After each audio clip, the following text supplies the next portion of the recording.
Good morning, gang. Happy Wednesday morning. Well, it's still Tuesday night for me. I'm recording this after the live stream, but happy Wednesday morning for y'all. Just this allows me to get this video up earlier in the morning. Okay, how many times have we all talked about, have we heard that the ultimate plan for the globalists is to reduce the United States to 6 banks? Or we've heard other plans to reduce it down to 2, okay, where we would have, for all intents and purposes, monopolies. But oh my God, if there's 2 banks, there's not a monopoly, right? Okay, because what was it? I think it was Wells Fargo was supposed to be on the West Coast and Bank of America on the East Coast or something, and those are 2, if I remember correctly. But then you added J.P. Morgan Chase, you added Citibank, you added I forget what the other ones were. There are 2 others that were going to be in the big 6. Okay. We all know there's issues with banks. We saw a couple of them fail last week. Okay. Smaller banks. This came out this week. Now, I remember me telling you about Fitch downgrading the U.S. government, if you will, from AAA to AA+. Moody's is another one of your ratings agencies. S&P is the third. Okay. Moody's has come out and cut the credit ratings of several banks to some down as far as negative. Okay. Moody's cut the ratings of 10 big banks, including BNY Mellon, including US Bank Corp, including State Street, Truist Financial. Okay, those are bigger banks, guys, that got cut to a negative credit rating. They got downgraded. Those got downgraded. The ones that got cut to negative, Capital One, Citizens Financial, Fifth Third. Got your accounts in any of those banks, guys? According to Moody's, those banks are in trouble, right? Look at some of the other mid-sized banks that got whacked.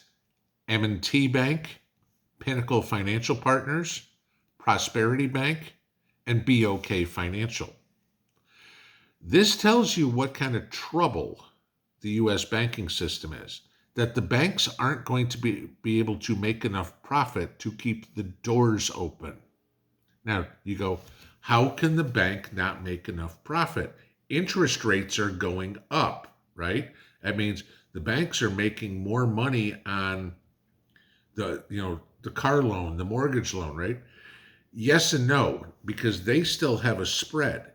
The bank is still borrowing money from the Federal Reserve to give you money to buy the house, the car, the Big Mac and fries, whatever it is on your credit card that you're doing. The problem is, not as many people are paying their bills. We're seeing bankruptcies go up. We're seeing foreclosures go up.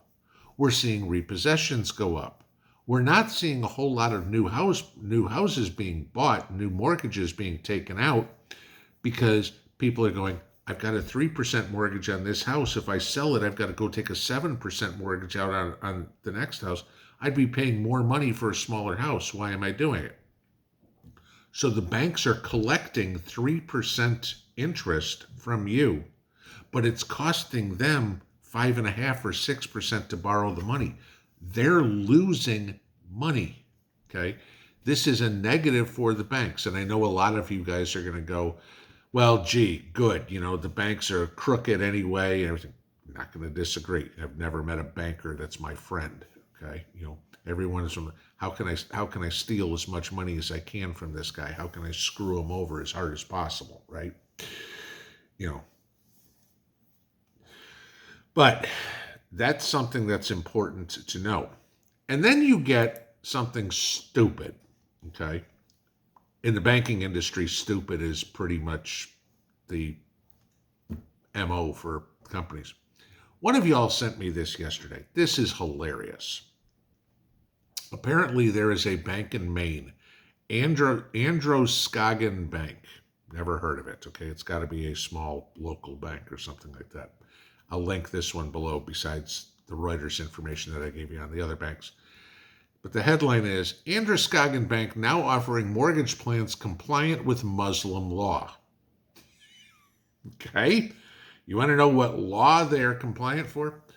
Muslims don't believe in paying interest, okay, because they believe that it separates the rich from the poor too much, which I'm not going to disagree with, okay? So Androscoggin Bank is going to start making interest-free mortgages to Muslims, okay? Now, I mean, you think about it, if they made it for everybody, that's idiotic business. If they make it just for Muslims, that's discriminatory business. So we'll see how far this one goes, okay? Because when Joe Christian goes in and applies and says, why does he get 0% and I've got to pay 7%? And they go, well, because of his religion. Time out, okay? Discrimination. Just something to look at. But let's go back to exactly what I said. How much interest it costs the bank to borrow money. And then they're going to get 0 for it. I don't know if they're publicly traded or anything like that. Shorting Androscoggin Bank might be a good idea because this has got to be the stupidest thing I've ever seen. But all this goes right into what we've been saying, that the big picture, the big plan, okay, to collapse the small banks, to collapse the mid-sized banks, to collapse the bigger banks and just leave the behemoths, okay? This is the plan of the globalists.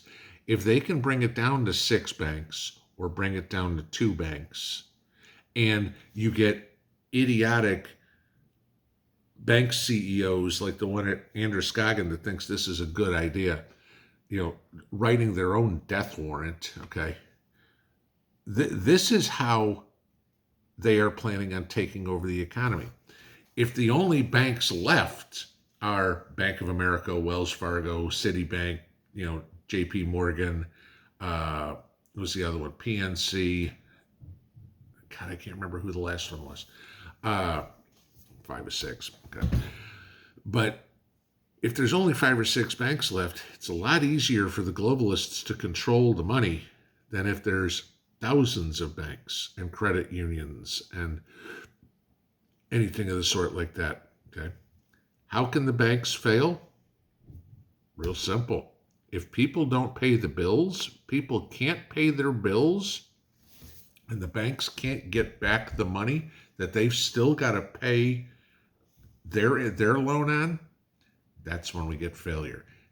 This is exactly why I keep saying have cash, have gold and silver, because you're going to wake up one day and your bank, your credit union, small, medium, large, you're going to get this, go onto your bank website or go to your ATM machine, and it's going to be, I'm sorry, services unavailable.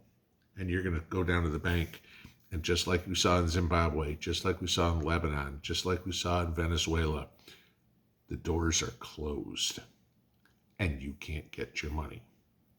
What's your plan then? When we have banks as big as the ones that I was telling you about, when you have a Fifth Third, an M&T, a BNY Mellon, a Capital One, that are getting downgraded because the ratings agencies don't think they can pay their bills, how safe are you? To use Capital One's question, what's in your wallet? In mine is cash. Pinball out.